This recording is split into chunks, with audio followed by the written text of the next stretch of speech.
What's up out there, folks? Night Edrik here. I said yesterday that I was going to get on a few other topics relating to the same topic that I mentioned yesterday. So I'm just going to jump right into it, okay? Like I mentioned yesterday that I was going to say something about multiplayer games, and well, here we go. You've been warned. Um, I don't like multiplayer games worth of shit. To tell you the truth, I don't.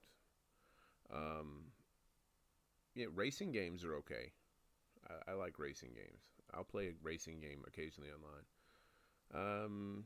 I used to like Tony Hawk back in the day when it was cool. You know, that was pretty fun. Um, as far as this deathmatch, team deathmatch, King of the Hill bullshit, no, I don't really care for that at all. Um, and it's not because I'm not good at those kind of games. Well, well, it kind of is kind of. I don't know. A lot of people are a lot better than me at those kind of games. Let's say that. And I just don't like the fucking bravado and the hate and the horse shit that goes on in lobbies. You know what I mean? Like it's the same shit in every lobby. You've got the one guy who's sitting on top with his mic muted and he doesn't say a fucking word to nobody about nothing ever. And then you got the one guy at the bottom of the list who's just about ready to rage quit. But no, one more fucking go. Let's just do one more go to see if I can not finish last for once, and then just and lately with Destiny and shit is the fucking grind that you have to go through, and the division, fuck that. No, no, no, no, no. I'm not doing that shit. Not at all. Not at all. Just I prefer like open world games, where you can go play and do whatever the hell you want when you want.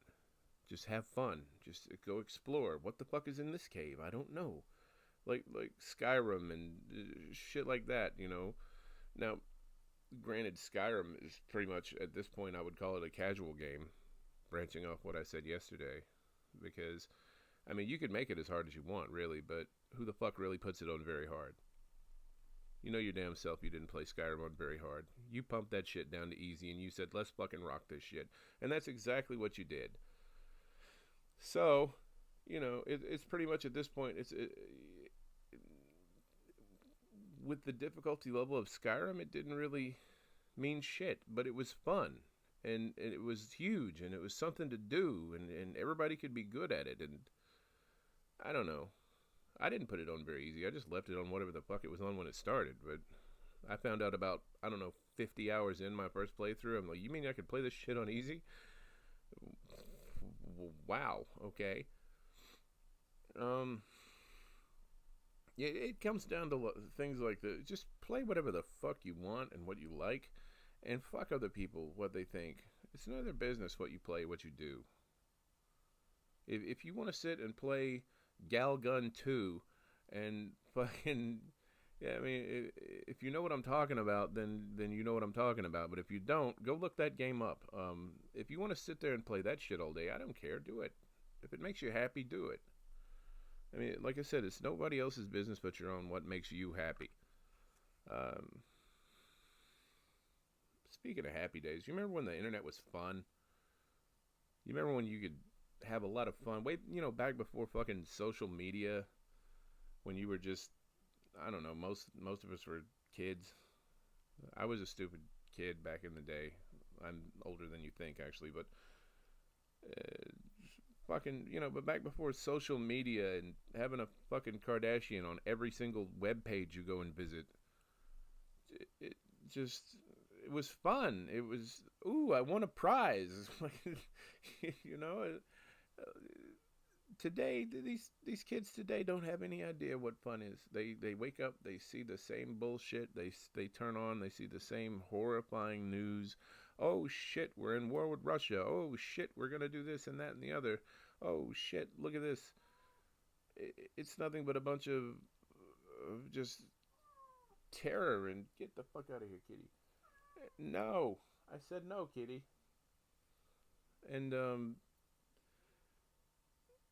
like I remember times like back during I was playing Adventure of Link back in the day on the NES, way back in the day, like fucking 1980 something, whenever the fuck it came out. I was on that shit. So, and just the little things like trying to get that fucking hammer in Adventure of Link, like climbing up Death Mountain and trying to get that hammer was like all the hell that you cared about at that point. Like that's all you did. That's you were obsessed by it. It was a thing. I have to do this. I have to.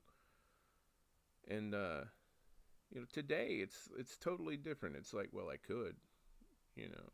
It's they don't make games the same way. They used to be challenging. They used to be like, well, if you don't do this, then you're not playing the rest of the fucking game, are you? And today it's like, well, if you don't do this, then give us $1.99 and we'll give you the hammer anyway, and then you can just go on and do your thing. How is that any fun? You know? How is that a thing? Like, how did we get to the point to where we can just pay for shit? Like, I don't feel like grinding this. I'm gonna get a quadruple XP booster for $20, and that's $20.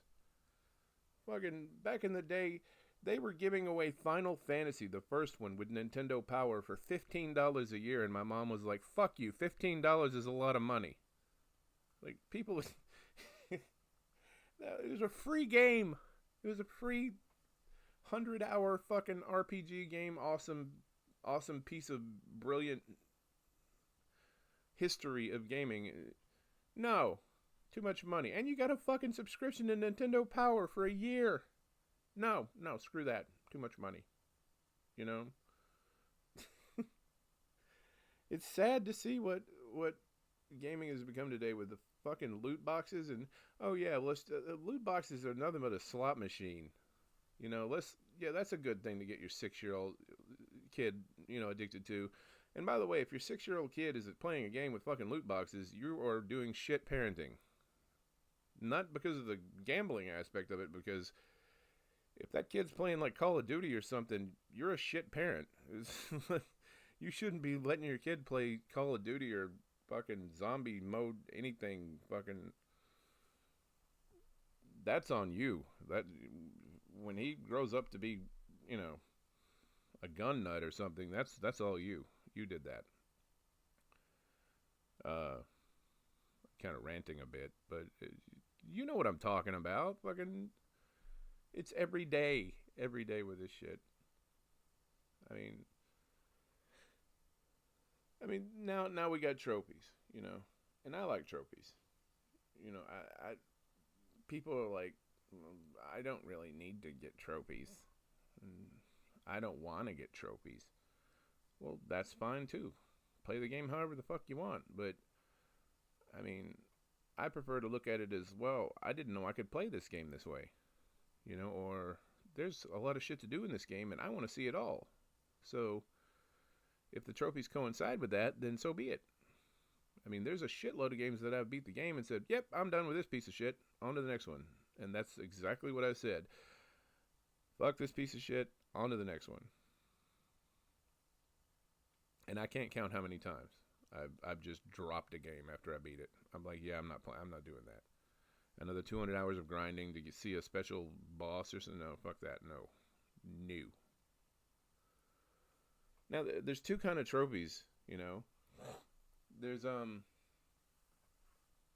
here, play this for 300 hours and collect every item in the game, and we'll give you a bronze trophy, which is like the biggest insult ever. But shit should be gold, and you know it. But, or, there's here, you pressed X 4 times. Here's a trophy. This is a participation award. I saw a guy last night on the forums. He was talking about, I hate how PlayStation Network is, the participation awards have come to PlayStation Network. Everybody can have 100 platinums now. And it's like, that's not exactly true, I mean, sure, there are there are enough games out there, I'd probably say, to get you to 100 platinums. And depending on how fast you burn through them, a couple months, 6 months, maybe. I don't know your play style, but you still got to buy those games. And you still got to work for the money to buy those games. So your time is limited. And what do you really want to do? Do you want to play a super awesome game like, I don't know, Assassin's Creed Odyssey, or, well, I mean, whatever the fuck you're into, Black Ops 4, whatever, you know, Devil May Cry 5, whatever. Do you want to play that, or do you want to play, you know, some bullshit that you got for $4 on the store on sale? If your answer is both, if you have enough time and resources to do both, then kudos to you, man. You know, you're doing it right. You're doing something right. But a lot of people don't have that choice. A lot of people only buy AAA games. And I hate to tell you this, but AAA games are coming to a grinding halt soon. And, you know, you may say, well, Knight, this is, you know, I don't see them slowing down at all. Really? You know? You get Spider-Man, which becomes the most popular fucking single-player game ever, followed by Red Dead Redemption, which becomes the most popular single-player game ever. And then what else is out there? Oh, yeah, 7,000 pieces of Japanese trash. Right. Okay, so you don't see that shit coming to a halt, like, at all. You don't see anything going to happen there. So, I mean, 2019 is going to be a good year for games. Don't get me wrong, it's going to be an amazing year. You know, Days Gone is coming up. I'm excited for that. The Outworlds is coming up. I'm excited for that. Outer Worlds, whatever the Obsidian project thing is called. I haven't really done a lot of looking into that yet. But, fuck, man, they made New Vegas. So, hey, I'm on board. And for every awesome, super awesome AAA release this year, there's going to be one giant piece of shit AAA release. So, I mean, we're falling backward. We're falling backward, and there's no one there to catch us. But at least they'll have trophies, you know, like fucking Fallout 76. Shit, man, if that game didn't have trophies, it wouldn't have sold a third of what it did. After that dumpster fire came to fruition, and people were like, "What?" with the data leakage and the fucking canvas bags and the fucking, oh my god, dude, like every day it's something new about Fallout 76. A lot of other YouTubers have covered it to death, and I'm not going to really get into it. I'm just going to say that Bethesda has a lot of work to do to get my respect back. You know, but Bethesda games, they're quirky, and we love their little glitches and bugs, and it's endearing, like when you hit something and it flies 4,000 feet in the air. That's funny, okay? But it shouldn't happen every time. You know, like in Skyrim, when a giant hits you, you're flying through the air every time. You know, the first time you're like, wow, that was an awesome glitch. And then the second time it happens, you're like, well, son of a bitch. Did they program it that way? It's just lazy. You can call it lazy. You can call it brilliant. I mean, if they did program it that way, then so be it. But there's a lot of good games coming this year, is what I'm trying to say. And I mean, how much money do you have to blow on this shit? You know? What are you going to play? Let me know in the comments what you're going to play. I'm interested. I mean, there's a lot of shit from 2018 I haven't even got into yet. A lot of stuff that I have not even begun to get to yet. So I kind of have like this backlog going all the way back to some of it back to 2016. I'm not even kidding, man. I own a lot of games, and I haven't even got to a lot of them yet. So, you know, I got my work cut out for me. So I figured maybe I'd share some of those on here with you guys. See what you think about it. So, you know, in closing, be good to each other. You know, earn the fucking trophies if you want to. If you don't. Just be good to the guy on the bottom of the leaderboard, because you never know what he might do tomorrow, you know? Like I said, we're all crew members on the same spaceship, man. We're all here on Earth together. Just us. So be good to each other. Okay? I'll see you guys in the next one. Thanks so much, and I love you all.